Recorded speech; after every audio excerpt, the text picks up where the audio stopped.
This is Blood and Cancer, the official podcast of MD Edge Hematology Oncology. I am the voice of MD Edge Podcasts, Nick Andrews.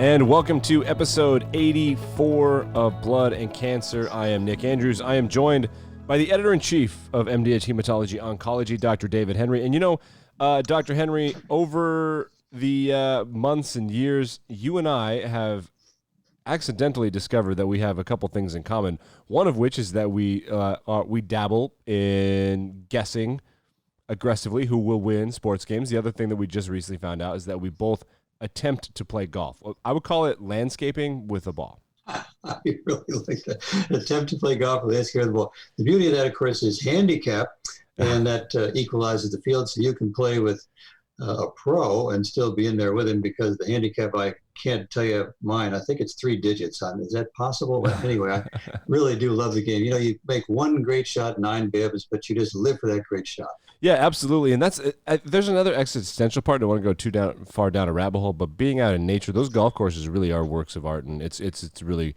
great way to spend your time. But speaking of great ways to spend your time, we had a Journal Club episode that was episode 82, and in this episode 84, we're doing something sort of similar. It's just one article, and you have 2 up and coming, I would say, forces in cardiology and hematology oncology joining to discuss how COVID is impacting certain systems in the body. So let's talk about these 2 authors that we're talking to today. Well, it really was a pleasure. We met and talked with, actually, I was seeing them during the interview, and I was shocked because they look like they're just beginning med school. And they said, oh, no, we're new attendings. And Dr. Aakriti Gupta, who is finishing fellowship in interventional cardiology at Columbia, and Dr. Kartik Sehgal, who's at Farber, going into hematology oncology. They're brand new attendings.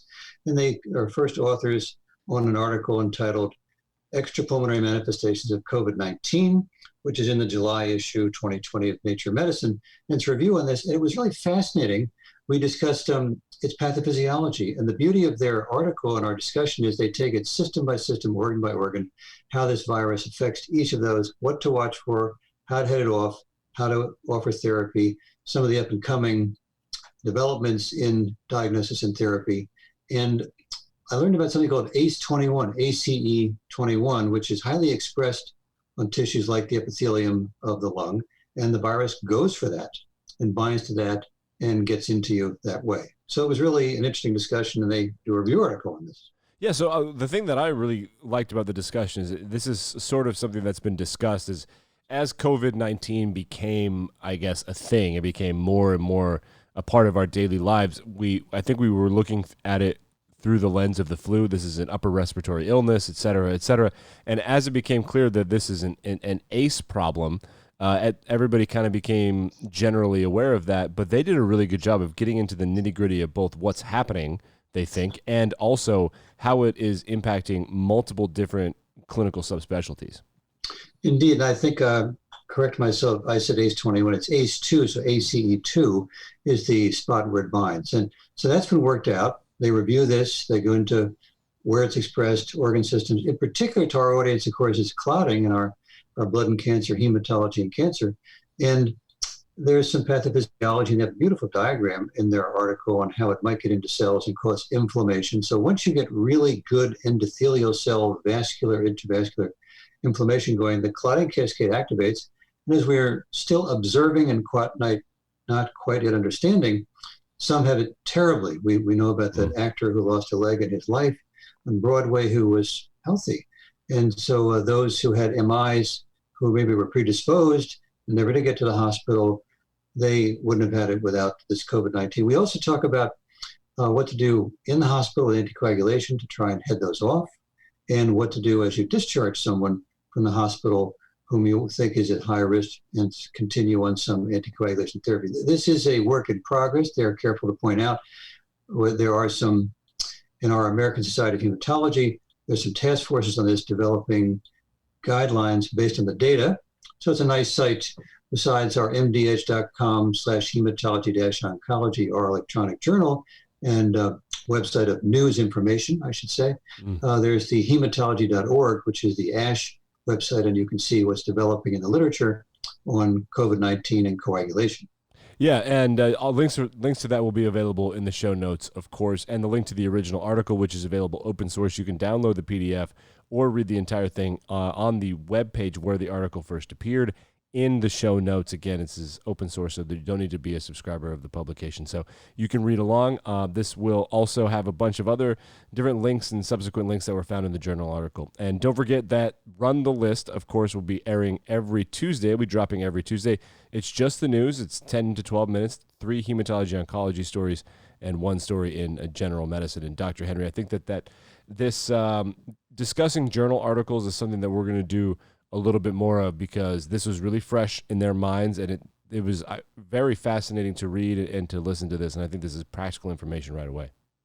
I like the format. Yes, so we'll do this again, and we encourage our listeners and readers to send us a comment, either via the podcast mechanism or on the webpage mdh.com/hematology-oncology.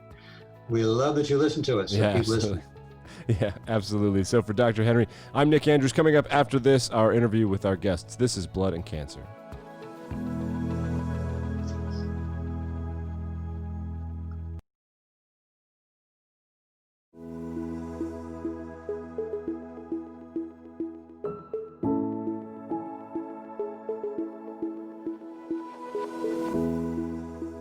I'm your host, Dr. David Henry. You're listening to Blood and Cancer, the weekly podcast for practitioners, medically sophisticated people, or even lay people that are involved with issues of hematology and oncology. And we like to hear this every week of topics of interest to those in practice with patients and friends or family with those kinds of problems.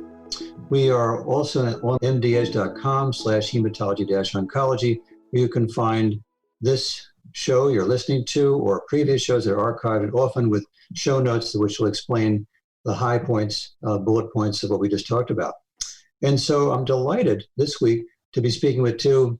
I'm not so delighted because they're so young and make me jealous, but two young, recently graduated from fellowship to practice. So we'll start to introduce both of them. Dr. Aakriti Gupta, who is at Columbia, a relatively new interventional training fellowship interventional with cardiologist for real, an interventional cardiologist, and also, and so she's in New York. And then Dr. Kartik Sehgal, who's in Boston, just about to join Dana Farber, and also now just about to be a practicing medical oncologist. So we welcome you both. Thanks so much for taking the time to join us. Thanks so much for having us. Being on the show. You're very welcome. So what we're going to talk about is this wonderful review article. So let me tell our audience that I read and wanted to ask you questions about. It's a review article in Nature Medicine. It's entitled Extrapulmonary Manifestations of COVID-19, and catchy title, many authors. I'm speaking to two of the first authors. And it goes through system by system, what is happening, what the pathophysiology might be, and then a little insert table of what to look for, what to test for, and then maybe how to treat. And in the beginning of the article, I think it's on the second page, is also a beautiful graphic in color of the pathophysiology of COVID-19 and what it's doing. So I learned in reading this, the virus looks for and binds to something called ACE2, ACE2. So could you explain what is that, where is it, and why does this virus like it so much? Absolutely. So ACE2 is a peptide that is a component of the renin-angiotensin-aldosterone system. And it's a counter-regulatory peptide that balances the overdrive of angiotensin 2. As we know from our practice, angiotensin 2, when it gets revved up in conditions like hypertension or heart failure, basically is not good for the body. It causes increased vascular tissue growth, increased angiogenesis, and negative remodeling. So ACE2 is a balancing peptide. What happens is that what we know from the SARS epidemic of 2003 is that SARS had an affinity to bind with ACE2. So does the SARS-CoV-2 virus. And the binding then leads to downregulation of the ACE2 pathway, potentially an upregulation of the angiotensin 2 in our system, which potentially leads to a lot of negative effects. What we know from some early studies that came out was that the affinity with which SARS-CoV-2 binds to ACE2 is much stronger than how SARS-CoV-1 used to bind to ACE2, suggesting that it may be responsible for increased transmissibility, which is why I think we're in a pandemic state as opposed to a more controlled epidemic. So I learned from your article and review that it's expressed on a lot of tissues, but of course, for the virus to find and bind, it's got to get in. So one of the easiest ways to get in is through respiratory. And you mentioned that it's highly expressed in nasopharynx and in the respiratory upper bronchial epithelium. And interestingly, tell me if I understood this correctly, once it starts to bind to that marker, it tends to enhance the expression of that marker. So it's kind of self-fulfilling that it gets really going because more and more ACE2 is expressed in this case, the lining of the lung, and the virus has a better time getting in. Do I have that right? Kartik, do you want to take this one? Yes. So yes, there is, what we know so far is that is from a small study in which the researchers compared and looked at the ACE2 expression once this SARS-CoV-2 virus bound to the lung epithelial cells compared to what influenza could do. And there was a finding that ACE2 expression was enhanced by binding to the SARS-CoV-2 virus, unlike the influenza virus. Again, it was a small study of a very few patients or a few patient samples. So it still needs to be explored further. And because there is also some evidence that the ACE2 receptor can be downregulated when the SARS-CoV-2 virus binds to it. So there is some kind of findings which support that it does kind of utilize that pathway in terms of the self-fulfilling prophecy of increasing the infection, but it still needs to be teased out a little bit more. So of course, as you read that and think about the ACE2 binding, what comes to mind is maybe to block that. So right now, of course, in the country, and we're recording this in mid-July 2020 when the pandemic is well underway, that we're trying to develop a vaccine. So the vaccine goes after the virus, but you wonder if, since it looks for ACE2 binding, if you might block that on the virus or block that on the, in this case, respiratory epithelium. Does that make any sense? Anybody thinking about doing that? I'm personally not aware of drugs that will bind ACE2 specifically, because I think what we know from ACE inhibitors and ARBs are that they're antagonists for angiotensin 2, not or the receptor for angiotensin 2, not ACE2. There are some studies that are looking at human recombinant ACE2, but they're in trial settings. Where the expectation is that that would lead to downregulation of native ACE2. But I don't know if Kartik, you know more about this, but I'm not aware of a particular agent that would block specifically ACE2 in the renin-angiotensin system. I think just to add to that, one of the targets for vaccine development has been the spike protein of the SARS-CoV-2, which does bind to ACE2, leading to its entry into the host cells. So in a way, we are, one of the things that we are targeting in terms of vaccine development is the viral counterpart, which binds to ACE2 on the host cells. But just to kind of agree with Dr. Gupta, at least I'm not aware of any specific drug which at this point can specifically block ACE2. The other things we'll also have to think about is the potential physiological mechanisms in which ACE2 is involved and how safe that drug would be. It would also need to be kind of tested in preclinical studies first. Sure, with other maybe unwanted effects, yeah. So before we leave that, it just brings to mind the whole checkpoint inhibitor story. There's some drugs that go block the PD-L1 binding site on the immune response, and there's some that go grab the PD-L1 ligand and flood the system with a false site to bind, and then it can't go down regulate your immune system. So that comes to mind that I'm sure many people thought of this, especially YouTube, that we go after the virus and grab its ACE2 site that it would bind to. Okay. Just before you move forward, that Sure. thought was right up Kartik's alley. Like, he has been thinking about this a lot. We've had a lot of conversations about this. Well, Kartik, you've been thinking about it. What are you doing? What are you doing about it?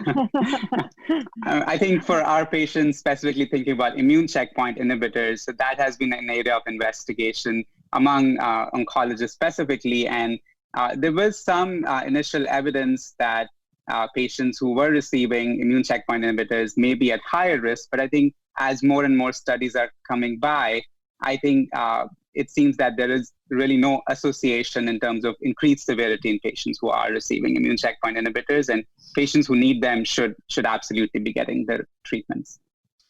So I want to go to clotting, but just before going there, I thought fascinating in your article as you go through system after system, the kidney effect, what to watch for, the GI effect, what to watch for. And so again, for our listeners, it's in the Nature Medicine July 2020 issue, volume 26, page 1017. Extrapulmonary manifestations of COVID-19. The loss of taste and smell. So, of course, our nasopharynx has a lot to do with taste and smell. And since that's how the virus gets in, and since the virus loves to bind to the ACE2 and the epithelium, your thoughts on, why is that the mechanism so often seen, and we ask patients about that as we screen them, where the taste and smell decrease or loss occurs? So one thing I think is elusive right now is how extrapulmonary manifestations occur, because we know about ACE2 in the alveoli, which leads to ARDS, but we haven't isolated at least hematogenous spread. There have been some reports where they've isolated the virus from the blood, but we're not isolating a lot from the blood. So it is a question of how this is spreading outside the lungs. Specifically for the neurologic system, there's evidence of potentially direct viral invasion of the neural parenchyma or the nasal mucosa or lamina cribrosa, etc., from SARS-CoV. And those are also more hypotheses, not necessarily proven.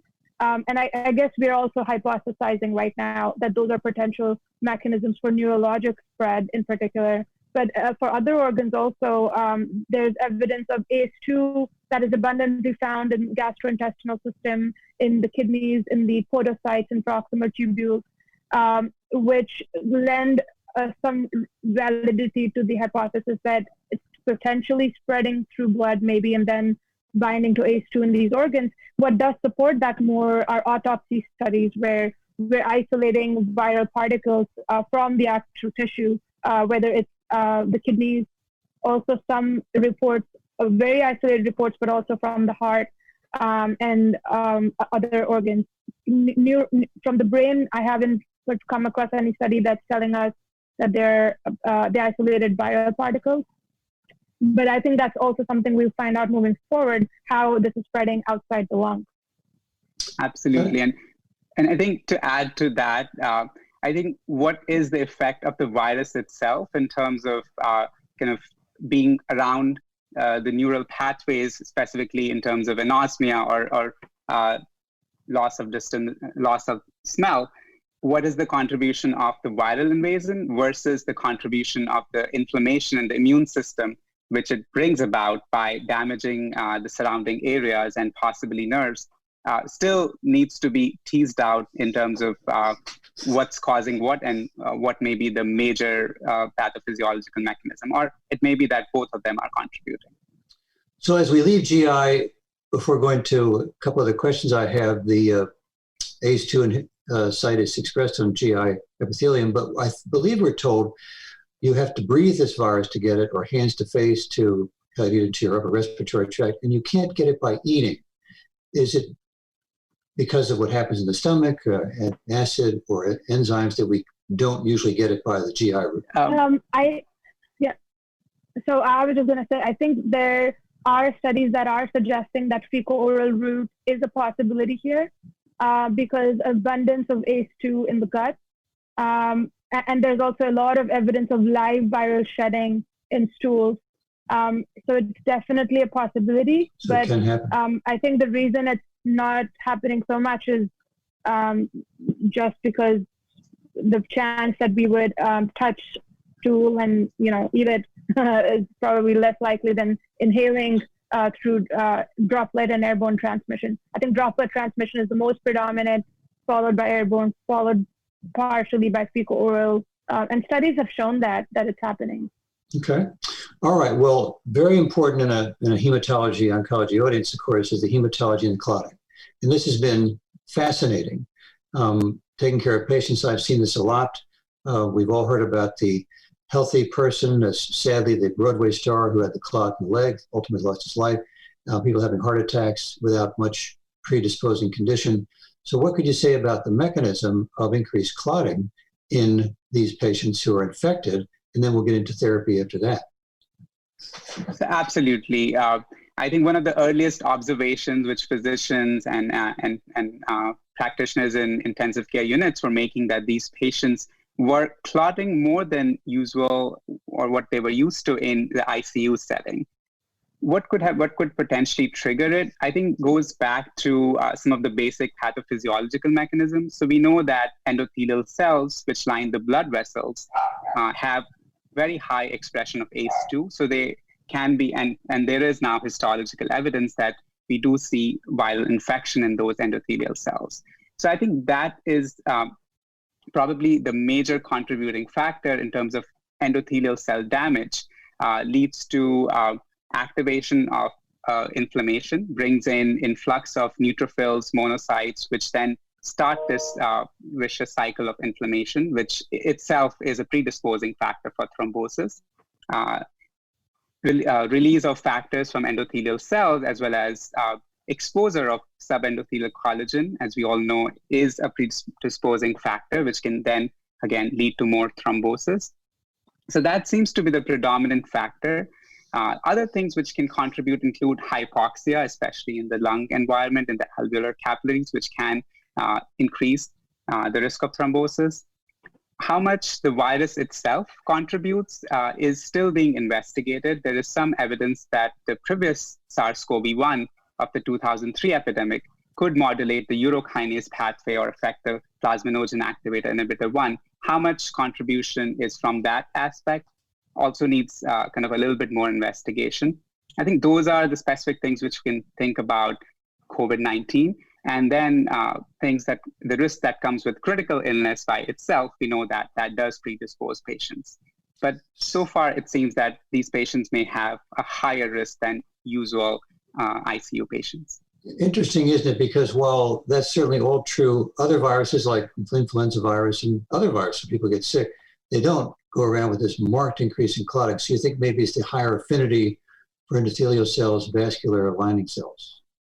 Absolutely. I think that's now been shown in a lot of histopathological and autopsy studies, which have shown clear evidence of endothelial cell inflammation as well as damage and the presence of virus there.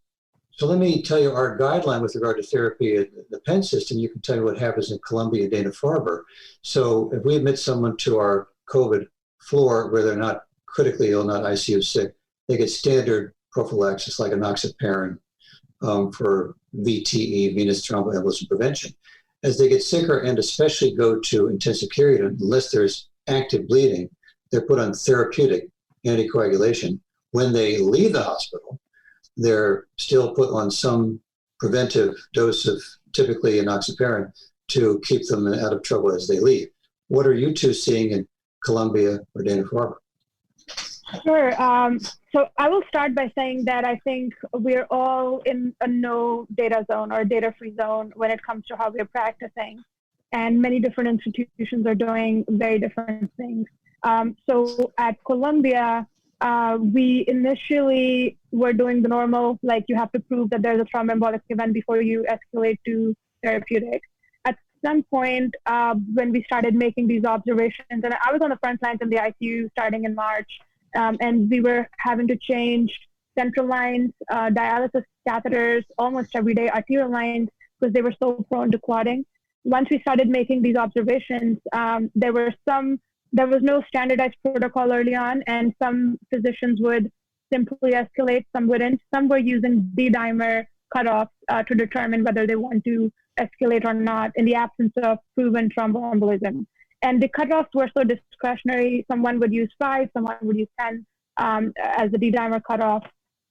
Later, our analysis of our Columbia data has shown that the D-dimer, so we stratified our patients by those who had proven thromboembolism with imaging versus those who were free of thromboembolism on imaging.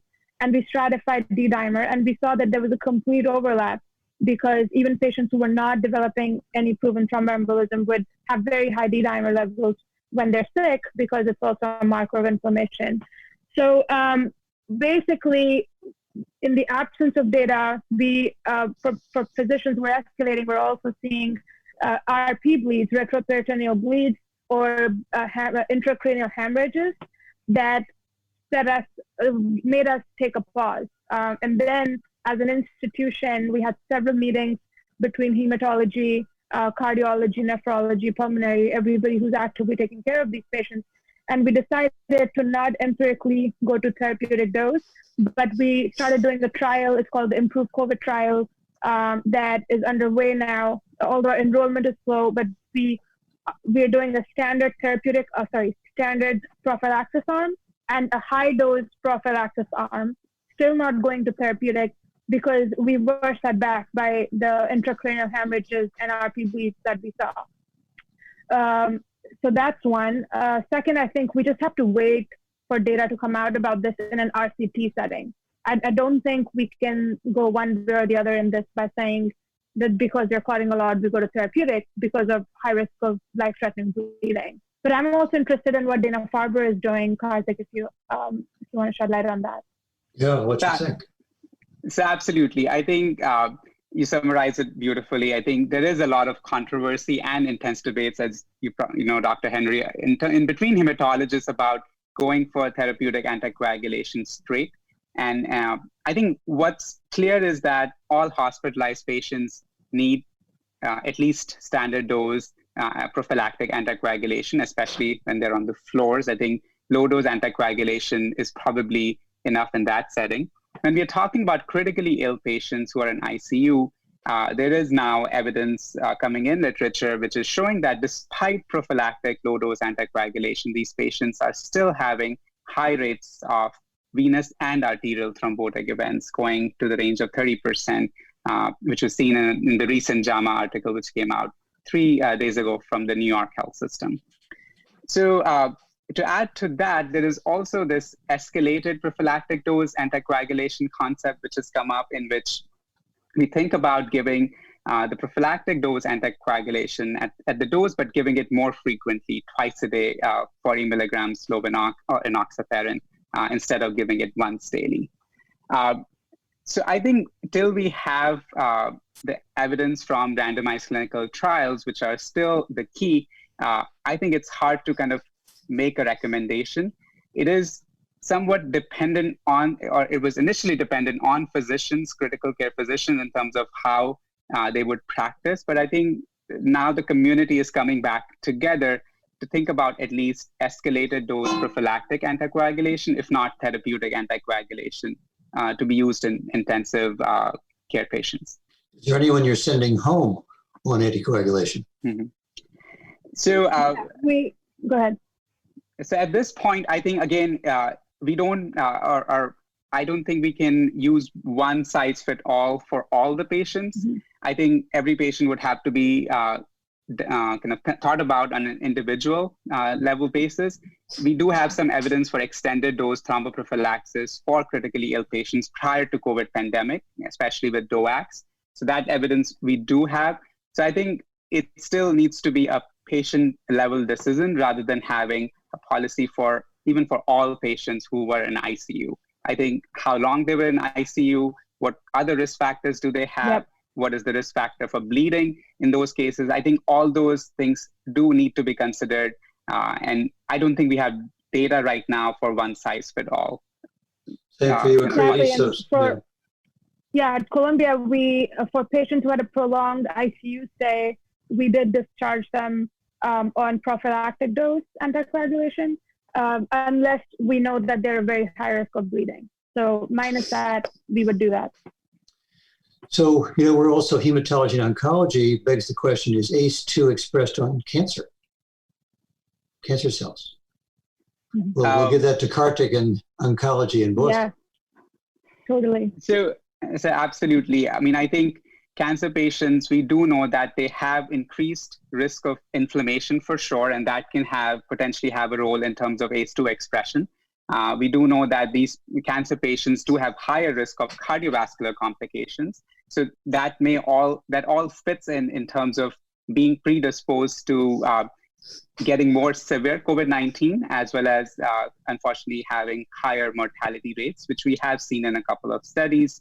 Even in large studies looking at hospitalized patients, active cancer has emerged as a risk factor for increased risk for death. In addition to ACE2, I also am fascinated by another kind of receptor TMPRSS2, which is also essential for entry of SARS-CoV-2 into the host cells.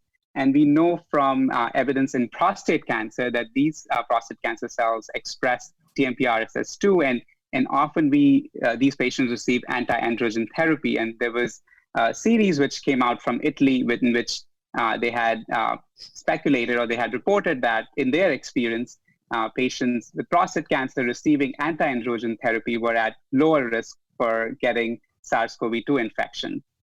Some of the preliminary preclinical studies which came after that, I believe they're still in preprint, did not find the same association when they looked at some other tissues. But I think that's another fascinating area which I think is being explored in terms of how anti-androgen therapy fits in this picture, especially since we know that men have a higher risk of dying with COVID-19 compared to women. So that makes me think of a question for Aakriti in cardiology. As the epidemic was raging here in the States, maybe March, April, May, it was said and published that the MIs, the myocardial infarctions coming in, fell like 30%. I think you touch on that in your review and say that maybe people died at home, didn't make it in because they were afraid of coming in. So answer that if you would. What was happening there? Why weren't we seeing these MIs in hospital? They must be still occurring. Absolutely. I think data after the New York peak episode has shown that in the state of New York, the presentation of ST elevation MI has fallen by 40% in that particular time period. And it has totally picked up again after New York loosened its pandemic quarantining restrictions. So nowadays, because I'm interventional cardiology, every day, we are getting a semi-activation that was not normal. Like pre-COVID, we would get activations once every 2-3 days. Now it's getting activated much more. And I think we're seeing now the late effects of people not having sought care when they needed it during COVID. In fact, we have had some very interesting cases where patients are coming in with ventricular septal defects from their MI, which used to be a thing of the past many decades ago when we didn't have instantaneous primary PCI. We're seeing it now, which is a very good proxy for late presentation, meaning that people were not coming to the hospital. And they infarct their septum. Yep, that's really sad. Yep. Well, I want to begin to bring our discussion to a close. Anything else you wanted to highlight from your review? As I mentioned to our listeners, again, it's entitled Extrapulmonary Manifestations of COVID-19 in Nature Medicine, the July 2020 issue. And we're speaking to very nice, active, young, budding cardiologist, Dr. Aakriti Gupta at Columbia, and Dr. Kartik Sehgal at Dana-Farber in hematology. Anything else you wanted to highlight from your review? I personally would like to bring to the attention of physicians that COVID does not end at the time of discharge. As we're seeing that these patients have multiple organ involvement when they're hospitalized because they're seriously ill, a lot of these issues need very close monitoring once they're discharged, including pulmonary embolism, requirement of new dialysis. We saw 1 in 3 patients admitted to the ICU requiring new dialysis. And so a lot of these patients are now going to require very close follow-up, and we need to have our healthcare systems that can facilitate that, because we're already seeing patients not coming in to make their regular visits. We need to have in place systems that can allow for patients to be safely seen in the outpatient setting. And I guess post-COVID syndrome or post-COVID follow-up is it's a real thing that we now need to start acknowledging and making systems available to do that. Such a good point. It doesn't end with discharge from hospital. And Kartik, anything from you in hematology and oncology? Absolutely. To kind of add to that message in terms of these patients having substantial morbidity, and also to think about when we are thinking about treatments, I think there was a lost opportunity at the beginning of the pandemic in terms of using medications on a compassionate use basis. Essentially, I think it's important for national and international institutions to come together to be able to run randomized clinical trials so that we can get answers for our patients earlier rather than waiting till the end of the pandemic to be able to know whether one medication really helped those patients or might have harmed them. Clearly, I think when they write the book on 2020 and this particular epidemic, we'll have so much science to sift through and figure out and understand this one and hopefully prevent the next one. Well, I thank you both very much for joining us today on this podcast. You've all been listening to Blood and Cancer. We're on the mdh.com/hematology-oncology electronic journal, where this will be posted, and hopefully some show notes as well, high bullet points. And I've mentioned the article several times, Extrapulmonary Manifestations of COVID-19. And so we thank you all for listening. Kartik, Aakriti, thanks so much. Thanks so much for this opportunity, Dr. Henry. Thank you very much. Oh, you're really both very welcome. Thank you.